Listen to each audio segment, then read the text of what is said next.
సంవత్సరాల తరబడి government job కోసం వేచి చూస్తున్నారా? కేవలం 8 నెలల్లో మీ కల నెరవేర్చుకోండి. వెంటనే కింది నంబర్స్‌కి కాల్ చేయండి. నమస్తే రమగారు. నమస్తే జయ. రమగారు, మనము ఇంతకు ముందు కొన్ని నోవెల్స్ చెప్పుకున్నామండి. మళ్ళీ మధ్యలో కొంచెం ఆగిపోయాము కంటెంట్‌లో పడి. ఏమన్నా స్టార్ట్ చేద్దామా మంచిదుంటే? మన ఎదన్పూడి సులోచనారాయణ గారి 'జాహ్నవి' ఓహ్! ఇంట్రెస్టింగ్‌గా ఉంటుంది. ఇదంటే మరి ఇందులోనే సీరియల్‌గా వచ్చిందో లేదో నాకు జ్ఞాపకం లేదు. తెలీదు నాకు. 95లో ఒక ఎవరో ఫ్రెండ్ ఇంట్లో కనపడింది పుస్తకం. వాళ్ళ ఇంటి నుంచి తెచ్చేసుకున్నా నేను. హుహు. వాళ్ళ ఇంటికి కూడా ఎవరో చుట్టాలొచ్చిన ఆవిడే వదిలిపెట్టి ఎళ్ళింది. అదేలెండి. వదిలిపెట్టి ఎళ్లారన్నారు. 95, 96 నాకు గుర్తుండి అంబి పుట్టల. మా హుహు. అబ్బాయి పుట్టకముందే. 96 మొదటి రోజుల్లో అనుకుందాం. ఓకే. అన్నేళ్ల క్రితం తెచ్చాను. మరి ఆవిడ అప్పుడే రాసారా అనేదైతే నాకు గుర్తులేదు. తర్వాత కాలంలో ఆ పుస్తకం ఎట్లా ఎలా చేతులు మారి ఎటో వెళ్ళిపోయింది. మళ్ళీ బుక్ ఫెయిర్‌లో మళ్ళీ కొనుక్కున్నాను నేను. మంచి ఇంట్రెస్టింగ్‌గా ఉంటుంది. ఇది పూర్తి కథ చాలా మలుపులుగా ఉంటుంది. ఈ బుక్ చదివించాలని నా కోరిక. ఓహ్! బ్రీఫ్‌గా నేను కథ చెప్తాను. మొత్తం అంత ఎలాబరేట్‌గా చెప్పటం లేదు. ఒక మాదిరిగా చెప్తా. ఓకే. ఓకే. పుస్తకాలు చదివే అలవాటు ఉన్నవాళ్ళు, అవకాశం ఉన్నవాళ్ళు, ఆసక్తి ఉన్నవాళ్ళు 'జాహ్నవి' తెచ్చుకొని చదవాలి. ఒక విభిన్నమైన క్యారెక్టర్లు. ప్రతి క్యారెక్టర్‌కి ఒక ప్రత్యేకత, దానికి ఒక కథ, ఒక సైకలాజికల్ ఇష్యూ. వాళ్ళ తాలూకు మనస్తత్వాన్ని విశ్లేషించి రాయబడిన పుస్తకం అనమాట. ఓకే. బావుంటుంది. ఈ టైటిల్ 'జాహ్నవి' ఈ అమ్మాయి ఒక సైకాలజిస్ట్. MD psychology. యూకేలో ఎక్కడో చదువుకుంటుంది. పేరెంట్స్ లేరు తనకి. కథ ప్రారంభమే సైకాలజీ అమ్మాయి క్లినిక్, సైకియాట్రీ క్లినిక్, తను క్లినిక్‌లో ఉండటము, కొంతమంది పేషెంట్లని హ్యాండిల్ చేయటము అవి కనపడతాయి. చాలా మంచిది. 30 ఇయర్స్ లోపు ఒక 27, 28 సంవత్సరాల అమ్మాయి అనుకో. అయితే ఒక బాబాయి, పిన్ని ఉంటారు. అమ్మ, నాన్న లేరు. తండ్రి ఎక్కడికో వెళ్ళిపోయి ఉంటారు బహుశా. తల్లిని కొంచెం పిచ్చిదిగా ముద్రపడి మరణిస్తుంది. అందువల్ల ఈ అమ్మాయికి సైకలాజికల్ ఇష్యూస్ మీద ఆసక్తి. ఎంబీబీఎస్ చదివాక సైకాలజీ తీసుకుంటుంది. బాబాయి, పిన్ని పెంచుతారు. కొద్దిపాటి ఆస్తి ఏదో వస్తుంది వెనకాల తండ్రిది. వాళ్ళెవరు? రంగనాథ గారు, వరమ్మ గారు భార్యాభర్త. వాళ్ళకి గోపి అని ఒక పిల్లవాడు ఉంటాడు. ఏదో యాక్సిడెంట్‌లో ఆ గోపి చనిపోతాడు. చనిపోయేసరికల్లా వీళ్ళు బాబాయ్, పిన్ని ఒంటరి వాళ్ళు అయిపోయారని యూకేలో సెటిల్ అవ్వాలని అనుకున్న అమ్మాయి వెనక్కి వచ్చేస్తుంది. వచ్చి వీళ్ళతో పాటు ఉంటుందన్నమాట. ఒక క్లినిక్ అది పెట్టుకుంటుంది. వీళ్ళ ఫ్రెండ్స్ ఫ్యామిలీలోనే ఒక అరుణ్ అని ఒక కుర్రాడితోటి పెళ్లి సంబంధం కుదుర్చుకుంటారు. చిన్నప్పటి నుంచి ఆ గోపికి ఫ్రెండ్. వాళ్ళిద్దరూ కలిసి ఉంటారు. ఈ పిల్లని వీడికి చేస్తే ఆ పిల్లాడు మన ఇంట్లోనే ఉంటాడని ఇదని చూస్తారు. అతనికి ఏదో బిజినెస్ నడుస్తూ ఉంటుంది ఆ అరుణ్‌కి. ఈ అమ్మాయి చక్కగా, అందంగా, నాజూగ్గా బాగుంటుంది. అయితే వీళ్ళకి ఏమవుతుందంటే ఈ రంగనాథం గారికి శివశంకర్ గారని ఒక ఫ్రెండ్ ఉంటారు. ఆయన ఏదో చాలా ఇబ్బందుల్లో ఉన్నాడు. వాళ్ళ అబ్బాయికి చాలా పెద్ద జబ్బు చేసిందని ఫ్రెండ్స్ వాకింగ్‌లో ఎవరో చెప్తే వీళ్ళు వెళ్తారు వాళ్ళని చూసి రావడానికి. ఈ కుమారుడు ఈ గోపి చనిపోయినప్పుడు ఆయన స్నేహితుడు చాలా హెల్ప్ చేశాడు ఆయనకి. హెల్ప్ మరి అలా మరి వాళ్ళ అబ్బాయికి ఏదైనా ప్రాబ్లమ్ వచ్చినప్పుడు వెళ్తారు. చూడాలి గదా! చూడ్డానికి వెళ్తే ఆ రాజాని అమ్మాయి ఎప్పుడో చిన్నప్పుడు చూసింది గానీ అంతగా తెలీదు. ఇప్పుడు చూడ్డానికి వెళ్తే మంచానికి కట్టేసి ఉంటాడు అబ్బాయి. హ్మ్. పిచ్చి. అదేలే. మంచం పొడుగుతా సన్నగా పొడుగాటివాడు. పొడుగుతా ఉన్నాడు. చాలా అందమైన స్ఫురద్రూపైన కుర్రాడు. వాడి పేరు రాజా, అబ్బాయి పేరు. అతను నేను రాజా అని కానంటాడు. నా పేరు రవి అంటాడు. తండ్రిని గుర్తుపట్టట్లా. ఆయనేమో పొగిలి ఏడుస్తాడు. విపరీతంగా దుఃఖం అనుభవిస్తున్నాడు తండ్రి. ఏం చెయ్యాలో తెలీదు. డాక్టర్ సైకియాట్రిస్ట్ ఒక ఆయన ఉన్నాడు. మామూలు డాక్టర్ ఉన్నాడు. ఓ నర్స్ ఉంది. వీళ్ళింట్లో రాబర్ట్ అని ఒక డ్రైవరు. అక్కడి నుంచి సీనో ఎవడో ఒక పనివాడు. వంట చేసే ఆవిడ. ఇంతమంది ఉన్నారు. పెద్ద గ్రాండియర్ ఉన్న కుటుంబం. ఏం చెయ్యాలో తెలియదు. లేక కలిగిన కుమారుడు ఆయనకి. సరే, ఈ జాహ్నవి ఈవిడ సైకాలజిస్ట్ కదా! కానీ సైకాలజిస్ట్ అని పరిచయం చేయకుండా ఫ్రెండ్ కూతురు అని పరిచయం చేస్తారు. హుహు. అతన్ని హ్యాండిల్ చేయటానికి. ఓకే. ఆ అమ్మాయి రోజు వస్తుంది ఇక్కడికి. మెల్లిగా ఆ కుర్రాడు ఈ అమ్మాయికి అలవాటు పడతాడు. అమ్మాయి రావడము, దాని ప్రెజెన్సు, దాని మాటలు. పిల్ల అందంగా ఉంది. మృదువుగా మాట్లాడుతుంది. పైగా పేషెంట్‌లని హ్యాండిల్ చేయడం వచ్చు కదా! అవును గదా! ఆ హ్యాండిలింగ్‌లో వీళ్ళిద్దరూ ఒకళ్ళకొకళ్ళు కొంచెం స్నేహం అవుతారు. అయితే ఏమవుతుంది, బయటికి తీసుకెళ్తానంటుంది ఒకరోజు. బయటికి తీసుకెళ్తానంటే సరే, అతను ఎట్లా చేస్తాడు, వాడికి డ్రైవింగ్ రాదు. అబ్బాయికొచ్చు. వీడు మతిపోయింది అబ్బాయికి. నేను అసలు రాజానే కానంటున్నాడు. ఏం చేసినా రాజాలాగా బిహేవ్ చేయటం అతను. రవి అని ఎవడో వేరే క్యారెక్టర్ లాగా చేస్తాడు. విపరీతంగా చదువుతాడు. వాళ్ళకి చాలా పెద్ద లైబ్రరీ ఉంది. పుస్తకాలు చదవటం వల్ల ఇలా అతిగా అయిపోయాడు అనుకుంటారు. బయటికి తీసుకెళ్తుంది. కార్ డ్రైవింగ్ చూస్తే ఆశ్చర్యపోతారు. వాడికి ఎంత చాకచక్యమైన డ్రైవింగ్. మతిపోయిన వాడికి అలా ఎలా వస్తుంది? ఉమ్, ఒక పెట్రోల్ బంక్ దగ్గర ఒక కుర్రాడు కనపడతాడు. ఆ కుర్రాడు రవిబాబు ఫ్రెండ్ అని డ్రైవర్ చెప్తాడు. వీడు ఇతను చూడగానే గబుక్కుని దగ్గరకు వస్తాడు. అతను వచ్చేసరికల్లా అతను కావలించుకోపోతాడు. పటాపటా కొట్టేస్తాడు ఈ అబ్బాయి. ఏంటి అసహ్యంగా మీద పడి కావలించుకుంటే ఎవడరా నువ్వు అంటాడు. అనేసరికి అర్థం కాదు. వీళ్ళిద్దరు క్లోజ్ ఫ్రెండ్స్ అయినప్పుడు వీడు మతిపోయినా కూడా నాన్నని వాళ్ళని గుర్తుపట్టట్లేదు. ఓకే, ఫ్రెండ్ని కూడా గుర్తుపట్టట్లే వాడు. ఉమ్, సరే ఇంటికి తీసుకొస్తుంది. ఈ అమ్మాయికి ఎందుకు అనుమానంగా ఉంటుందంటే అవతల వాడు ఆశ్చర్యపోవటము, ఇదేంటి వీడు ఇలా ఉన్నాడు అనేవాడు డైలాగు ఈ అమ్మాయికి విచిత్రంగా ఉంటుంది. కనుక్కోవడానికి వెళ్తుంది. వెళ్తే అతను చెప్తాడు, వీడు 100% రాజా కాదు. ఉమ్, ఎందుకంటే రాజా నేను బాయ్ ఫ్రెండ్ గర్ల్ ఫ్రెండ్. వీడు మగవాడు. వీడు 100% రాజా కాదు. వేరే ఎవరో వ్యక్తి రాజా వేషంలో వీళ్ళ ఇంట్లో ఉన్నాడు. వాడు హోమో. ఈ కనపడుతున్నవాడు అలాంటి వాడు కాదు. అలా ఎలా మారిపోతారు? పోలికలు అవి ఉంటాయి, తత్వం మారదు కదా. ఈ అమ్మాయికి అనుమానంగా ఉంటుంది. ఇంతలో ఏదో ఒక కేసు ఒకటి బయటపడుతుంది. ఎంత ట్రై చేసినా ఈ అబ్బాయిని రాజాని చేయలేకపోతారు వీళ్ళు. కొద్ది రోజులకి ఈ కుర్రాడికి రాజాకి తెలిసిపోతుంది ఈ అమ్మాయి డాక్టర్ అని. తనని ఒప్పించడానికి ట్రై చేస్తున్నారని. వచ్చి బాగా కొట్టేస్తాడు. నువ్వు డాక్టర్వి, నన్ను మోసం చేయబోయావు అంటే అప్పుడు అమ్మాయికి తెలుస్తుంది తన హోమో అని ఉన్నది కదా. వీడు ఆడపిల్లని కావలించుకుంటే వీడి బిహేవియర్లో తేడా వచ్చేసింది. వీడు అలాంటి వాడు కాదు. గ్యారంటీగా వీడు ఇంకొకడు. నువ్వు ఎవరు ఏమిటి అని అడిగితే వాడేం చెప్తాడు, నేను ఎక్కడో చిన్న కుటుంబంలో పెరిగాను, మా అమ్మ నాన్న కన్నడ వాళ్ళు, మాకు తెలుగు కూడా వచ్చు, నేను ఎవరి దగ్గర పనిచేసేవాడిని, వాళ్ళ అమ్మాయి నా మీద మనసు పడిందని అక్కడి నుంచి పారిపోయాను. ఇక వాడికి ఒక స్పెషల్ స్టోరీ ఉంది. అదేలేండి. ఇప్పుడు ఇక్కడ స్టోరీ ఏంటి, శివశంకరం గారు బాగా కోటీశ్వర్లు, వాళ్ళకి ఒకడే అబ్బాయి. వాడు ఏదో చదువుకున్నాడు, పుస్తకాలు చదువుకుంటాడు, ఫ్రెండ్స్తో కొంచెం తిరుగుతాడు, పెళ్ళి వద్దంటున్నాడు, పెళ్లి సంబంధాలు చూస్తే నా పెళ్ళి వద్దంటున్నాడు. వాడు రహస్య జీవితం ఉంది వాడికి ఒకటి. వీడు చూస్తే వీడికి రహస్య జీవితం లేదు, వీడిదంతా ఓపెన్ హిస్టరీ. వీడు అటువంటి వాడు కాదు. ఇంతలో ఒక హత్య నేరం ఒకటి బయటపడుతుంది. ఆ హత్య ఏమిటి, సముద్రంలో ఒక బాడీ దొరికింది.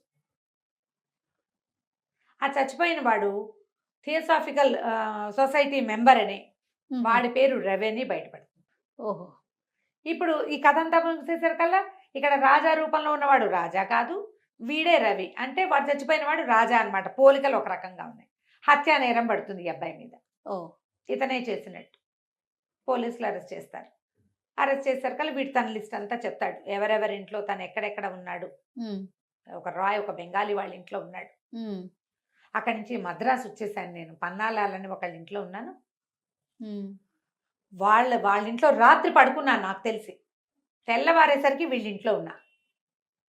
నా అంతటి నేను రాలేదు, నేను ఏ హత్య చేయలేదు. అసలు వాడెవడనో నాలాగా ఉన్నవాడిని నేను చూడలా, నాకు తెలియదు అంటాడు. వాళ్ళని అందరినీ పిలుస్తారు. ఆ జితేంద్ర రాయ్ వస్తాడు, ఆయన కూతురు వస్తుంది, పన్నాలాలు వస్తాడు. ఈ అమ్మాయి సాక్ష్యం చెప్పడానికి ఈ అమ్మాయిని కూడా. ఇంతలో వీళ్ళ అమ్మాయికి పెళ్లి కుదుర్చుకు పెట్టుకున్నారు కదా అరుణ్.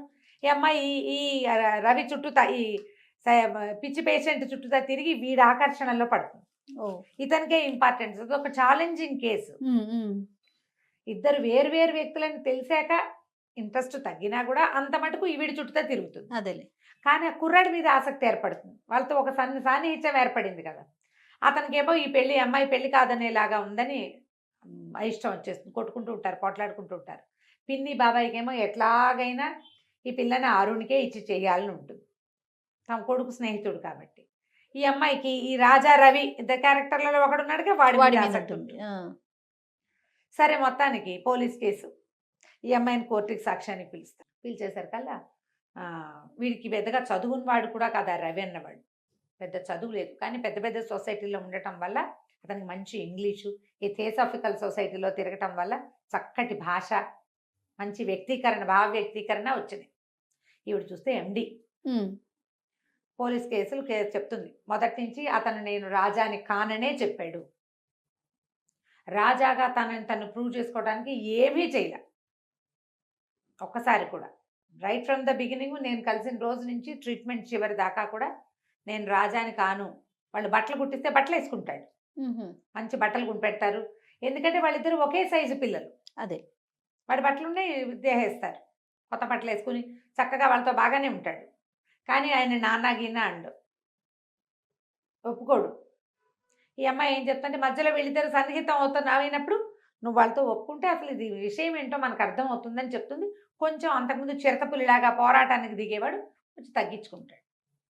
ఈ రెండో రోజున ఏమవుతుంది, మొదటి రోజు తను వెళ్ళి సాక్ష్యం చెప్తుంది. అతను వచ్చినా సరే అతనితో మాట్లాడుతుంది. ఎందుకంటే వాడు మంచి చరిత్ర ఉన్నవాడు కాదు, గత చరిత్ర. ఈ అరుణ్తో కలిసి వచ్చేసి వీడు ఆశ్చర్యపోతాడు, తనతో అంత స్నేహంగా ఉన్న అమ్మాయి ఇట్లా వదిలేసింది అని. ఇంటికి వచ్చేసాక మర్నాడు లాయర్ ఫోన్ చేస్తాడు, నువ్వు ఇవాళ రావాల్సింది, పన్నాలాలు మొత్తం కేసు అంతా తిప్పేశాడు. శివశంకరం గారి దగ్గర ఉన్న రాబర్ట్ అని డ్రైవర్ ఉన్నాడు కదా, అతను ఇందులో ఇన్వాల్వ్ అయి ఉన్నాడు. అతను సాక్ష్యం ఏం చెప్పాడంటే, పన్నాలాలు చెప్పాడు ముందు, మా ఇంటికి వచ్చాడు రాబర్ట్ అనే ఒక అతను, మా అక్కయ్య కొడుకు అచ్చు ఇలాగే ఉంటాడని చెప్పాడు. మా ఇంట్లో ఉన్న రవిని చూసి ఆ రాజా ఫోటో కూడా చూపించాడు. వాళ్ళే ఏదో చేసి ఉంటారు. ఇప్పుడు రాబర్ట్ ఎవరు అని వెతికి ఆ రాబర్ట్ ఫోటో చూపిస్తే వీడే మా ఇంటికి వచ్చిన వాడు అని గుర్తుపట్టాడు. ఆ రాబర్ట్ని పట్టుకుంటే రాబర్ట్ ఏం చేశాడంటే, నాగరాజు అని ఒకడున్నాడు, మేమిద్దరం కలిసే వీళ్ళిద్దరు ఈ కుర్రాడు ఆ వాడు కలిసి మా బాబుగారు అబ్బాయిని చంపేశారని చెప్పాడు. వీడి చుట్టూతా ఇంకా బిగిసిపోయింది.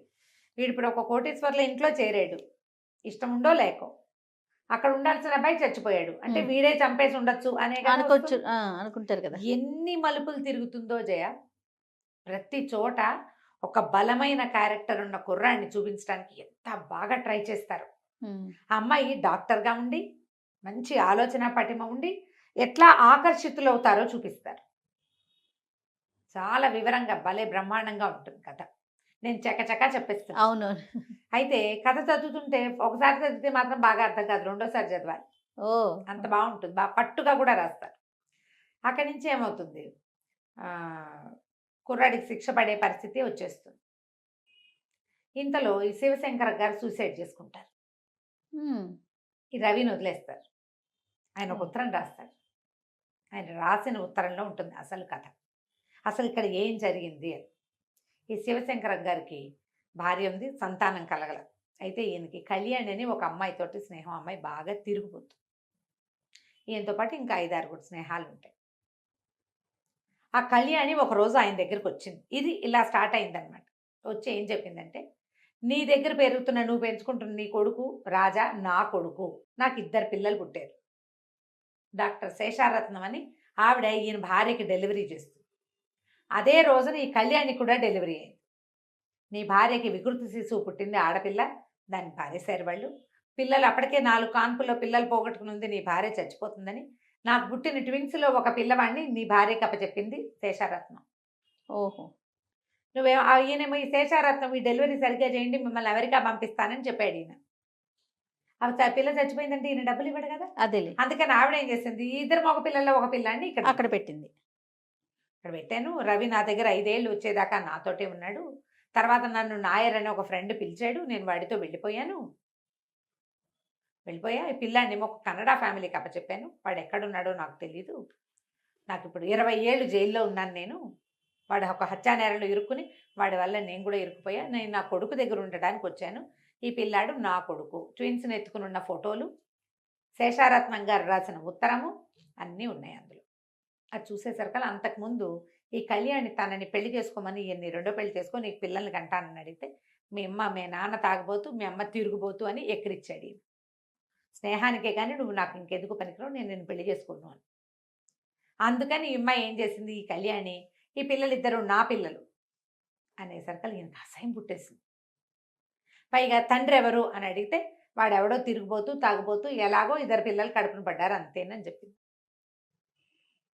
ఈయనకి ఎంత చీదర పుట్టేసిందంటే, ఇన్నాళ్ళు అది ఎవరితో తిరిగిపోతూ దాన్ని కొడుకుని పెంచానా నేను, పైగా నా కర్మకి వాడేమో హోమో అయ్యాడు.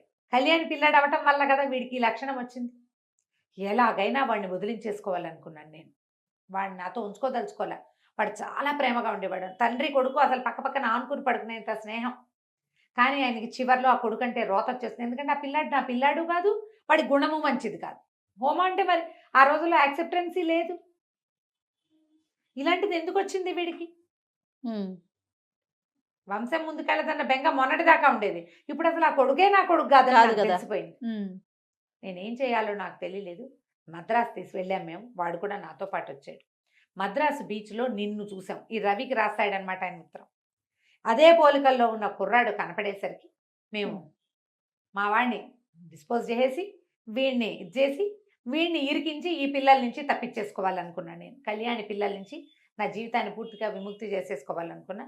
స్వయంగా నా చేతులతో నేనే రాజాని చంపేశాను. అయ్యయ్యో! హ్మ్. చంపేశారు. చంపేశాక ఈ రాబర్ట్ ఏం చేశాడు, ఒక బాక్స్‌లో పెట్టి బాడీని డిస్పోజ్ చేశాడు. పన్నాలాళ్ళ ఇంట్లో నిద్రపోతున్న రవిని తీసుకొచ్చేసాడు. తీసుకొచ్చేసారు. ఒకవేళ అది బయట పెడితే మేము ఎవరో అనామకుడు రోడ్డు మీద తిరుగుతున్నాడు అనుకున్నాం. కానీ వాడు అనామకుడు కాదు. థియోసాఫికల్ సొసైటీలో మెంబరు. వాడు చాలా ప్రముఖమైన వాడే. అదంతా బయటపడేసరికల్లా ఇలా అయింది. తీరా కొద్ది రోజులు గడిచేసరికల్లా నాకు శేషారత్నం ఉత్తరం రాసింది. ఏమని? ఆ పిల్లలు నీ పిల్లలే అని. కళ్యాణి ఆవిడకి చెప్పింది. శివశంకరానికి పుట్టిన పిల్లలే వీళ్ళు. ఓహో! కానీ నేను పగ కొద్దీ చెప్పాను అని. ఈయన కళ్యాణిని కూడా చంపేశాడు. మందులో నిద్ర మాత్రలు కల్పించి ఇక్కడ తాగేసి ఇంటికెళ్ళి చచ్చిపోయింది. మందు ఎక్కువై చచ్చిపోయింది అనుకున్నారు. ఆ ఫోటోలు, ఉత్తరాలు అన్నీ వెళ్ళి రాబర్ట్ వెళ్ళి కనెక్ట్ చేసుకొచ్చి మొత్తం ఫోటోలన్నీ తగలబెట్టేశారు. సాక్ష్యాలు లేవు. నేను ఒక్కడినే సాక్ష్యం. నా చేత్తో నేను పెంచిన నా కన్న కొడుకుని నేనే చంపేశాను. నిన్ను తీసుకొచ్చి ఈ నరకంలో పెట్టాను. ఇప్పుడు నువ్వు మొహం కూడా చూడని నీ కవల సోదరుడిని నువ్వే చంపినట్టుగా అయిపోయింది. నేను సమాజానికి మొహం చూపించలేను. నేను ఇన్ని రోజులు ఏడుస్తూ ఉండేవాడు ఆయన. ఎందుకంటే కొడుకుని చంపేసుకున్న కష్టం. ఈ రెండో పిల్లాడు తన పిల్లాడే, కానీ వాడు యాక్సెప్ట్ చేయడు. ఈ దుఃఖంతోటే నలిగిపోయాను. ఇంకా ఈ శిక్ష నీకు వెయ్యను. నేనే చచ్చిపోతున్నానని ఆయన ఉత్తరం రాసి ఒకటి కాపీ టు జడ్జి గారికి ఒకటి పంపించి, పోలీస్ స్టేషన్‌కి ఒకటి పంపించి, మూడో కాగితం కొడుక్కి పంపిస్తాడు. ఆ ఉత్తరం అప్పచెప్తాడు ఈ జాహ్నవికి, డాక్టర్‌కి. ఉత్తరం అంతా చూసి ఆశ్చర్యపోతుంది. మనుషులు ఎంత వింతగా ఉంటారు. అంతే కదా! ఆయన తాగుబోతూ, తిరుగుబోతు అయిన కళ్యాణిని నమ్మాడు. తన 27 ఏళ్ల పెంపకాన్ని నమ్మలేకపోయాడు. అవును.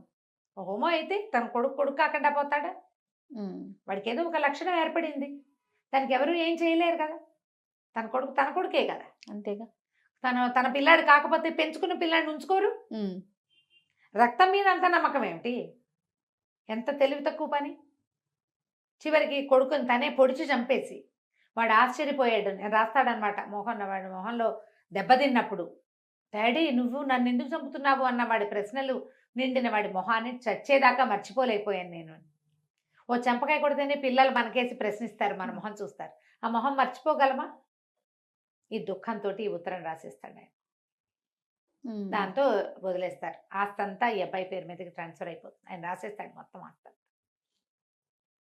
తర్వాత ఇతనొచ్చి ఫీజు ఇస్తాడు జాహ్నవికి. నువ్వు నన్ను ట్రీట్ చేసినందుకు 1000 రూపాయలు రాసి ఇస్తాడు.